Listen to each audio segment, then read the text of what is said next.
As a result, there is an impact on people's quality of life. Building on these different types of racial inequities in healthcare, education, and employment, we can also identify ways in which racial inequities impact our everyday quality of life. What we can buy, what we can eat, where we live.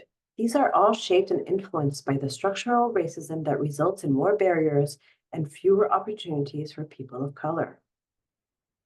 While poverty rates across the nation have been decreasing over the last few decades, gaps persist, with larger percentages of Black and Hispanic people living in poverty compared to their white and Asian counterparts, as you can see here on this graph. Many aspects of life are affected by poverty, including homeownership rates and rates of housing cost burden. People of color own homes at lower rates than white people while carrying the burden of higher rates of housing costs. This is also affected by systemic discrimination in housing and lending markets. For example, Black home buyers are twice as likely to be denied a mortgage than the overall population of borrowers. As we have seen in recent years, there are also a lot of concerns about racial inequities and the criminal legal system. The criminal legal system is an extensive institution, but one example that is worth mentioning here is the disproportionate killing of people of color by the police. As we witnessed in the case of George Floyd in 2020, racist attitudes and biases can be fatal.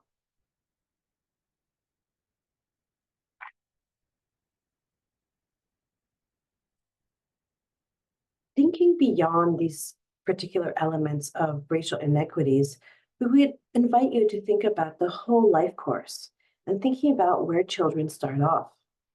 What are the reasons a young child might not be successful in school? What are the reasons someone is not able to get a job or to stay gainfully employed? We often have the tendency to focus on individuals and what they did or did not do right. Did they work hard enough? Did they study enough? Did they listen to their teachers? Were they on time for their job? The truth about structural racism, though, is that it is not a one-time situation that harms people at one point in their life. Structural racism is particularly pervasive and problematic because it can impact individuals from very early on in life, day in and day out. When kids are born into a household and family impacted by stress and structural racism, that will also have an impact on them and their development. Perhaps their caregivers are exhausted and mentally drained from the barriers and challenges they face, or the daily microaggressions they experience at work and at the grocery store, or driving while Black.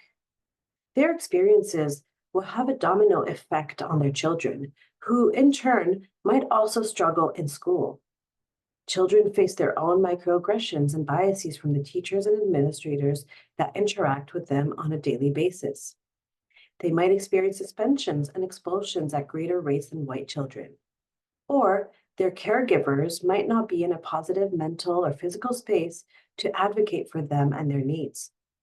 The children who experience this are not set up for success, but instead face barriers in the systems they will interact with throughout their lives.